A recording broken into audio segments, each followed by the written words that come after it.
कहानी की शुरुआत एक नौजवान लड़के जूनवू से होती है जो अपने कमरे में बैठकर वीडियो गेम खेलते हुए लाइव स्ट्रीम कर रहा होता है। सब कुछ बिल्कुल सामान्य लग रहा होता है, लेकिन तभी कुछ अजीब होने लगता है। अचानक उसके चैट बॉक्स में लोग बार बार एक ही बात लिखने लगते हैं। पहले जूनवू को लगता है कि यह उसके फैंस का कोई मजाक है, लेकिन तभी उसके फोन पर सरकारी आपातकालीन चेतावनी आती है और उसी पल बाहर जोरदार धमाके की आवाज गूंजती है। चीख पुकार सुनकर वह घबराकर बालकनी में जाता है और जैसे ही नीचे झांकता है उसके होश उड़ जाते हैं। पूरा इलाका तबाही में डूबा है। लोग जान बचाकर भाग रहे हैं, कोई इमारतों से कूद रहा है। सड़क पर एक फायर ट्रक बेकाबू होकर टकरा चुका है और तभी उसकी नजर पड़ती है एक इंसान पर जो दूसरे इंसान को जानवरों की तरह काट रहा है। जूनवू समझ ही नहीं पाता कि यह सब क्या हो रहा है। तभी वह देखता है एक माँ अपनी छोटी बेटी को बचाने के लिए चाकू लेकर भाग रही है, लेकिन जैसे ही वह उसे पकड़ती है वही बच्ची अचानक उस पर टूट पड़ती है और उसे ही काटने लगती है। यह खौफनाक नजारा देख जूनवू अंदर तक कांप जाता है। उसी वक्त उसके फ्लैट के दरवाजे पर जोर जोर से दस्तक होने लगती है। डरते डरते वह झिड़री से बाहर देखता है। बाहर सब शांत लगता है। थोड़ी हिम्मत करके जैसे ही वह दरवाजा खोलता है एक आदमी तेजी से अंदर घुस आता है। वह उसका पड़ोसी सांगचुल होता है, जिससे उसकी कभी खास बनती नहीं थी। जूनवू घबरा गया और उसने उसे तुरंत बाहर जाने को कहा, लेकिन सांगचुल ने हाथ जोड़कर विनती की कि उसे बस 1 मिनट के लिए बाथरूम इस्तेमाल करना है। झिझकते हुए जूनवू मान गया और खुद को संभालने के लिए टीवी ऑन कर दिया। तभी उसे असली हालात का पता चला। एक रहस्यमयी और खतरनाक वायरस पूरे शहर में फैल चुका था। यह संक्रमण इंसानों को हिंसक ज़ॉम्बी जैसा बना देता है और किसी के काटते ही दूसरा भी वैसा ही बन जाता है। यह सुनते ही जूनवू की नजर सांगचुल के खून से सने कपड़ों पर गई और उसका शक और गहरा गया। वह तुरंत किचन से चाकू उठा लाया और चिल्लाकर बोला, बाहर निकलो। सांगचुल बार बार कह रहा था कि वह ठीक है, लेकिन तभी उसकी आंखें लाल पड़ने लगीं और चेहरा डरावना रूप लेने लगा। वह ज़ॉम्बी में बदल रहा था। डर और गुस्से में जूनवू ने पूरी ताकत लगाकर उसे बाहर धक्का दे दिया और झट से दरवाजा बंद कर लिया। लेकिन वह अभी संभल भी नहीं पाया था कि नई मुसीबत खड़ी हो गई। शोर सुनकर आसपास के ज़ॉम्बी सतर्क हो चुके थे। बाहर खड़ा सांगचुल जो अब पूरी तरह बदल चुका था, तभी एक दूसरे ज़ॉम्बी ने उस पर हमला कर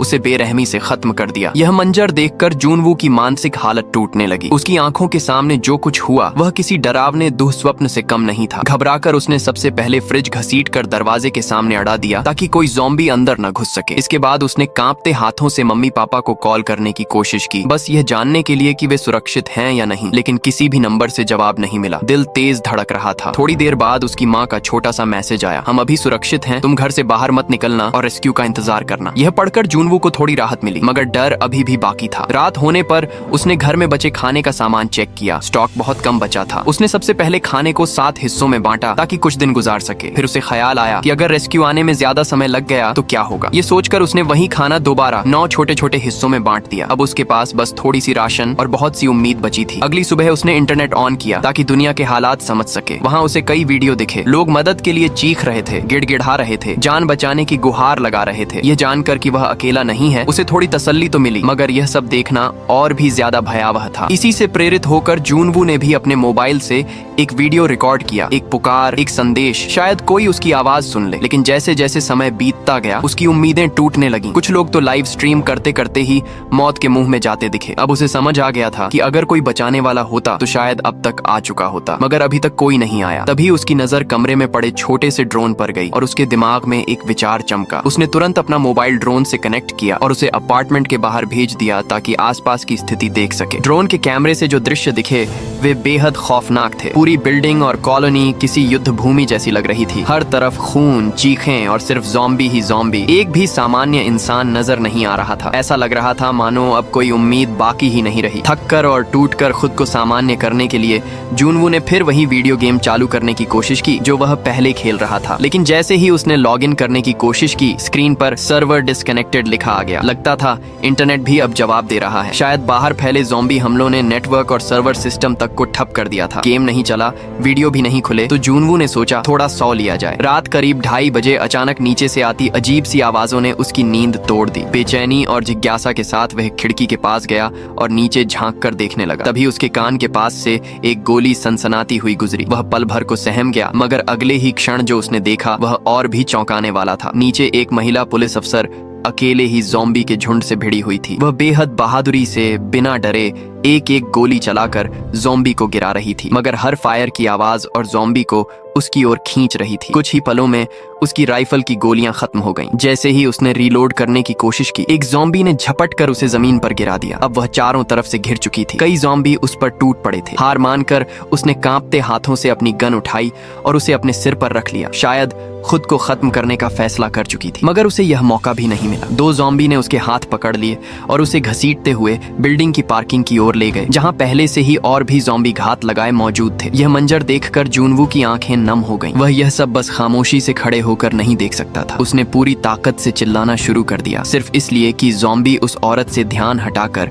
उसकी तरफ आ जाएं। मगर तब तक बहुत देर हो चुकी थी। न वह महिला बच सकी, न ही उसकी कोशिश काम आई। लेकिन अब एक नई मुसीबत सीधे जुनवू के दरवाजे तक पहुंच चुकी थी। अचानक जोरदार धमाका हुआ। दरवाजे के पीछे अटका फ्रिज बुरी तरह हिल गया। बाहर से किसी ने जोरदार लात मारी थी। वह कोई और नहीं, वही खौफनाक ज़ॉम्बी था जिसने उसके पड़ोसी सांगचुल को मारा था। अब उसका निशाना सीधे जुनवू था। जुनवू घबराकर तुरंत फ्रिज को फिर से दरवाजे से कसकर अड़ाने लगा, मगर वह ज़ॉम्बी बेहद ताकतवर था। लग रहा था किसी भी पल दरवाजा टूट जाएगा। तभी जुनवू के दिमाग में एक ख्याल कौंधा, यह ज़ॉम्बी चालाक नहीं है, लेकिन मैं हूँ। जैसे ही ज़ॉम्बी ने दरवाजा तोड़ना शुरू किया, जुनवू भागकर बालकनी में पहुंचा और बिना सोचे रेलिंग के बाहर लटक गया। ज़ॉम्बी ने भी उसका पीछा करते हुए छलांग लगाई, मगर वह सीधा ऊंची बिल्डिंग से नीचे जा गिरा। जुनवू किसी तरह बालकनी की ग्रिल पकड़कर लटका रहा। हाथ फिसलने ही वाले थे, लेकिन उसने पूरी ताकत लगाकर खुद को संभाला और धीरे धीरे ऊपर चढ़ाया। एक बार फिर वह मौत के मुंह से बाल बाल बच गया, मगर अब उसे समझ आ चुका था, अगर ऐसे हालात बार बार आए तो ज्यादा दिन जिंदा रहना नामुमकिन होगा। जैसे ही उसने नीचे झांक कर देखा, उसका दिल टूट गया। जिस बहादुर महिला पुलिस अफसर को वह बचाना चाहता था, वह अब खुद एक ज़ॉम्बी बन चुकी थी। उसे देखकर ऐसा लग रहा था जैसे इंसानियत ही हार गई हो। जुनवू अंदर तक टूट चुका था। उसने दरवाजा और भी मजबूती से बंद कर लिया, मानो खुद को इस डरावनी दुनिया से पूरी तरह काट देना चाहता हो। अब उसने बाहर की दुनिया से हर उम्मीद छोड़ दी। अब उसकी जिंदगी बस उन 4 दीवारों तक सिमट कर रह गई थी। उसने अपने पापा की पुरानी शराब की बोतलें निकाल ली और धीरे धीरे पीने लगा। भूख लगती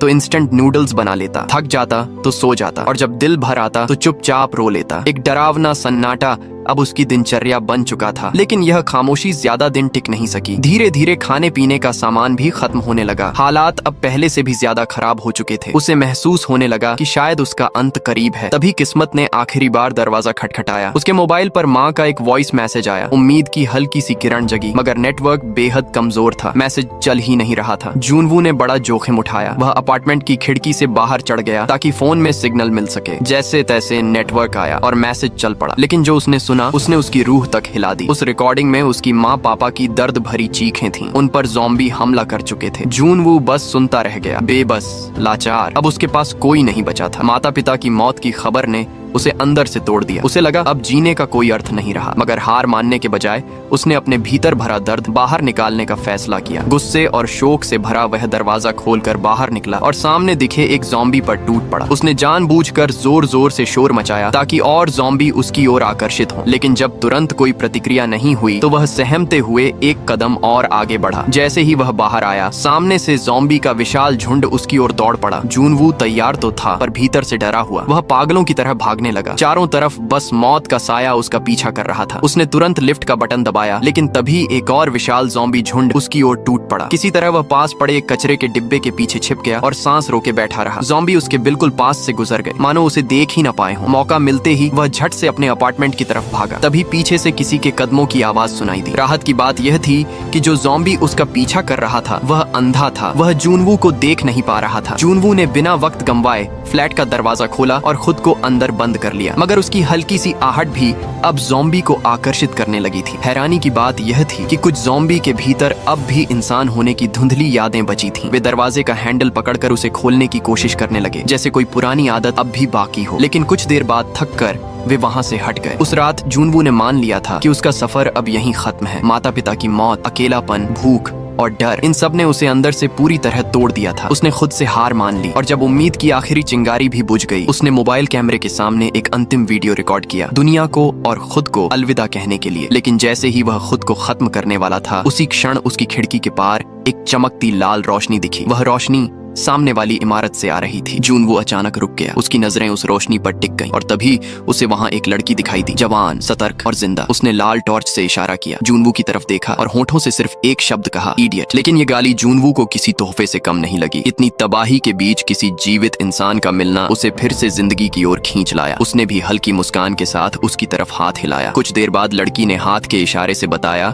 कि सुबह ठीक 7 बजे वह उससे बात करेगी। इसके बाद दोनों अपने अपने कमरों में लौट गए। उस लड़की का नाम किम यूबिन था। वह भी जूनवू की तरह जिंदा बची हुई थी, लेकिन उसमें एक खास बात थी। इस सर्वाइवल हालात में वह बेहद समझदार और सख्त बन चुकी थी। किम ने अपने अपार्टमेंट को अच्छी तरह सुरक्षित कर रखा था। अंदर खाने पीने का सामान व्यवस्थित तरीके से रखा था और हर चीज बहुत सीमित मात्रा में इस्तेमाल करती थी। उसने कमरे में कई तरह के ट्रैप भी लगा रखे थे ताकि अगर कोई ज़ॉम्बी अंदर घुस भी आए तो जिंदा न बच पाए। अगली सुबह जब दोनों ने इशारों में एक दूसरे को अपना नाम बताया तो जूनवू बेहद खुश हुआ, लेकिन उसी वक्त उसे तेज भूख भी सताने लगी। उसका पेट दर्द से मरोड़ रहा था। किम ने उसकी हालत देखी और तय किया कि उसे कुछ खाना भेजना चाहिए। उसने तुरंत एक प्लान बनाया। उसने एक बेसबॉल में रस्सी बांधी और उसे सामने वाली बिल्डिंग की ओर फेंकने की कोशिश की ताकि दोनों अपार्टमेंट के बीच एक कनेक्शन बनाया जा सके, लेकिन दूरी का अंदाजा थोड़ा गलत पड़ गया। सौभाग्य से जूनवू समझ गया कि किम क्या करना चाहती है। उसने तुरंत अपना ड्रोन निकाला, रस्सी उसमें बांधी और उड़ाकर सीधे किम की तरफ भेज दिया। ये आइडिया काम कर गया। थोड़ी ही देर में किम ने फूड पैकेट उसी रस्सी से बांधकर उसकी तरफ भेज दिया। जूनवू के चेहरे पर लंबे समय बाद मुस्कान आई। उसने कई दिनों के बाद ठीक से खाना खाया, लेकिन यह राहत ज्यादा देर टिक नहीं पाई। अचानक एक फायरमैन जो अब ज़ॉम्बी बन चुका था, उसकी नजर उस रस्सी और बेसबॉल पर पड़ गई। वह धीरे धीरे उसी दिशा में बढ़ने लगा। जूनवू ने तुरंत किम को चेतावनी दी। किम ने घबराकर रस्सी खोलने की कोशिश की, लेकिन तभी ज़ॉम्बी ने जोर से रस्सी खींच ली। झटके का असर यह हुआ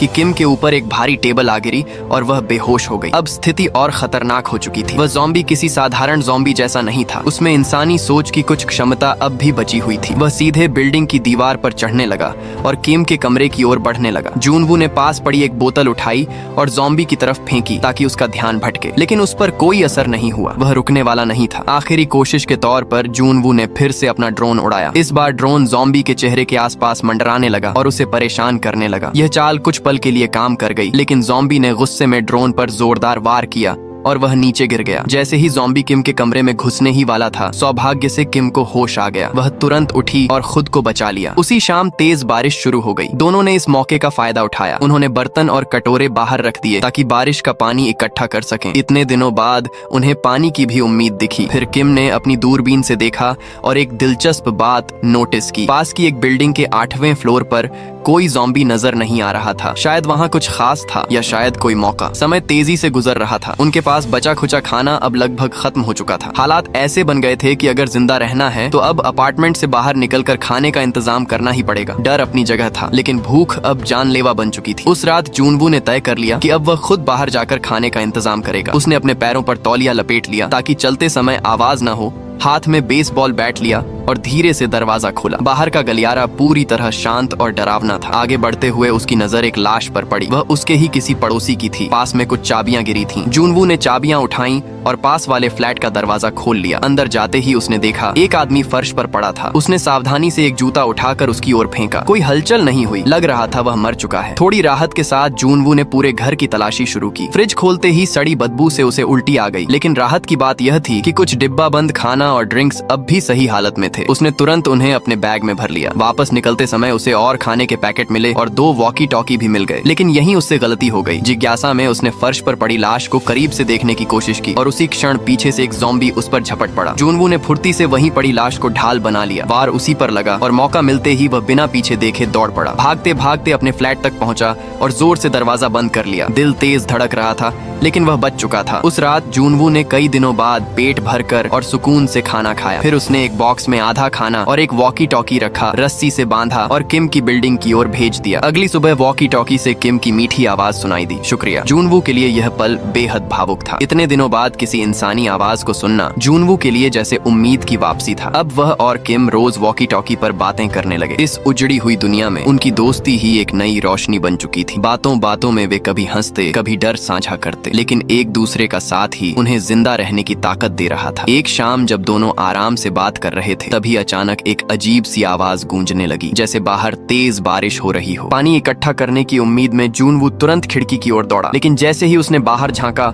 उसका चेहरा सफेद पड़ गया। वह बारिश नहीं थी, वह तो सैकड़ों ज़ॉम्बीज के दौड़ते कदमों की गूंज थी। पता नहीं क्यों इस बार सारे ज़ॉम्बीज एक साथ पागल होकर इमारतों की तरफ दौड़ रहे थे। खतरा भांपते ही जूनवू और किम दोनों फौरन जमीन पर लेट गए। अब जरा सी आवाज भी मौत को बुलावा दे सकती थी। किम ने अपने पास रखा एक्स मजबूती से पकड़ा, लेकिन घबराहट में उसका हाथ पास की शेल्फ से टकरा गया और शेल्फ जोर से गिर पड़ी। आवाज सुनते ही ज़ॉम्बीज का ध्यान उसकी ओर चला गया। वे धीरे धीरे उसके अपार्टमेंट की तरफ बढ़ने लगे। दरवाजे के बाहर कदमों की आहट साफ सुनाई देने लगी। किम सांस रोककर जमी रही। तभी जूनवू ने तुरंत वॉकी टॉकी पर उससे उसका अपार्टमेंट नंबर पूछा। जैसे ही ज़ॉम्बीज उसके दरवाजे तक पहुंचे, उसी क्षण पास वाले फ्लैट से एक मोबाइल की तेज रिंगटोन गूंज उठी। ज़ॉम्बीज तुरंत उस दिशा में मुड़ गए, भटक गए और तभी सच सामने आया। जूनवू ने चालाकी से किम के पड़ोसी के फोन पर कॉल कर दिया था ताकि ज़ॉम्बीज का ध्यान भटक जाए। उसकी तेज सूझबूझ ने किम की जान बचा ली, लेकिन अब हालात साफ थे। सब कुछ तेजी से हाथ से निकलता जा रहा था। जूनवू और किम जिस फ्लोर पर रह रहे थे अब पूरी तरह ज़ॉम्बीज के कब्जे में आ चुका था। ऊपर से उनका खाना भी लगभग खत्म हो गया था। यहाँ रुकना अब सीधी मौत को बुलावा देना था। इसीलिए दोनों ने मिलकर फैसला किया, अब उन्हें उस फ्लोर पर जाना होगा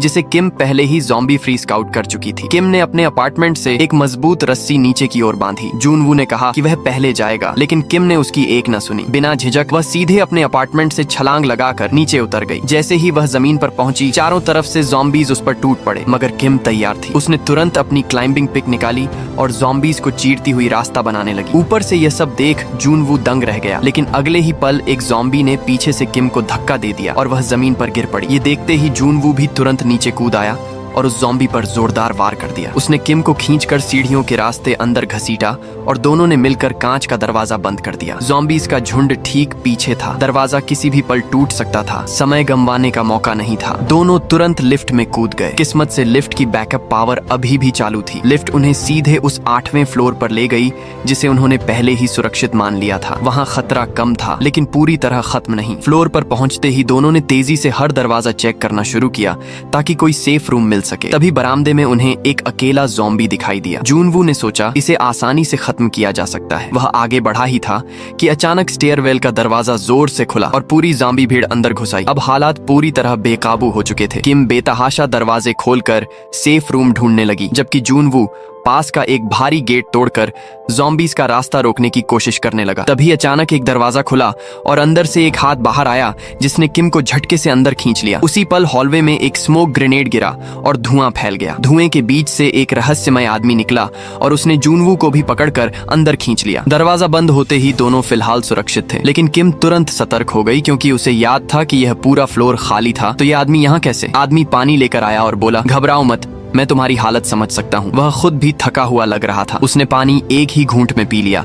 तब जाकर जूनवू और किम ने भी धीरे धीरे पानी पिया। फिर उसने खाना निकाला और दोनों भूखे होने के कारण तुरंत खाने लगे। आदमी बोला, आराम से खाओ, मैंने रेडियो पर सुना है रेस्क्यू टीम रास्ते में है। ये सुनकर दोनों की आंखों में उम्मीद लौट आई। इतने दिनों बाद पहली बार उन्हें लगा कि शायद वे बच सकते हैं। लेकिन तभी किम को कुछ अजीब लगा। उसने कमरे में देखा दीवारों पर फैमिली फोटो थी, मगर उनमें से कोई भी उस आदमी से मेल नहीं खाता था। उसका शक बढ़ ही रहा था कि तभी जूनवू अचानक उसके पास बेहोश होकर गिर पड़ा। किम घबरा गई, लेकिन उसी पल उसकी अपनी नजर भी धुंधली होने लगी और कुछ ही सेकंड में वह भी फर्श पर गिर गई। जब किम को होश आया तो उसने खुद को एक अजीब कमरे में पाया। सामने एक महिला जंजीरों से बंधी थी, आंखें लाल, शरीर झटकों से कांप रहा था, गले से जानवर जैसी आवाजें निकल रही थीं। तभी किम समझ गई, वह उस आदमी की पत्नी थी और अब पूरी तरह ज़ॉम्बी बन चुकी थी। वह आदमी किसी भी कीमत पर अपनी पत्नी को खोना नहीं चाहता था, इसीलिए जब उसकी पत्नी ज़ॉम्बी बन गई तब भी उसने उसे अपने पास ही रखा। उसकी भूख मिटाने के लिए वह चुपचाप बचे हुए लोगों को पकड़कर लाता और उसे खिला देता। इस बिल्डिंग की जो पुरानी फैमिली थी वे सब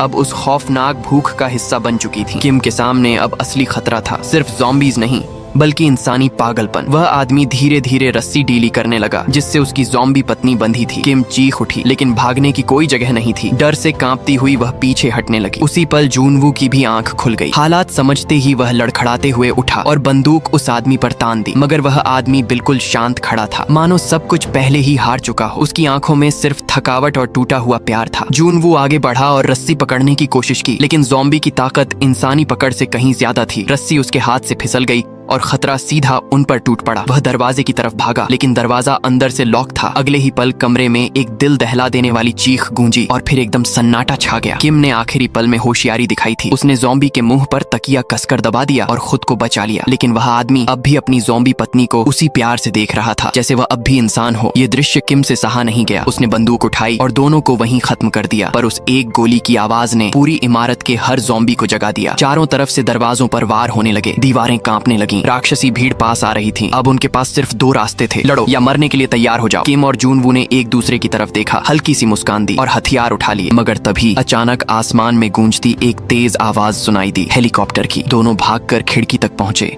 और उनकी आंखों में उम्मीद की चमक दौड़ पड़ी। सचमुच रेस्क्यू हेलीकॉप्टर आ चुका था। नई ताकत के साथ वे दौड़ पड़े, ज़ॉम्बीज को चकमा देते हुए सीढ़ियों की तरफ बढ़े। रास्ते में जूनवू ने पड़ी हुई एक साइकिल उठाई और पूरी ताकत से भीड़ के बीच फेंक दी ताकि उनका ध्यान बट जाए। इस मौके का फायदा उठाकर दोनों छत तक पहुंच गए। ऊपर पहुंचते ही उन्होंने दरवाजा बंद कर दिया, लेकिन नीचे से ज़ॉम्बीज उसे तोड़ने में लगे थे। दरवाजा जोर जोर से कांप रहा था, बस टूटने ही वाला था। तभी हेलीकॉप्टर ने उन्हें देख लिया। चारों तरफ गोलियों की बारिश होने लगी। एक एक करके ज़ॉम्बीज गिरते गए और आखिरकार बचाव दल ने दोनों को ऊपर खींच लिया। कई दिनों की भूख, डर और अकेलेपन के बाद जूनवू और किम आखिरकार जिंदा बच चुके थे। रेस्क्यू के कुछ समय बाद शहर का रेडियो टावर भी फिर से चालू कर दिया गया। अब जो भी कहीं छिपकर जिंदा था वह SOS सिग्नल भेजने लगा, क्योंकि जब तक इंसान जिंदा है उम्मीद कभी नहीं मरती। इसी के साथ यह थ्रिल और सर्वाइवल से भरी कहानी यहीं खत्म होती है।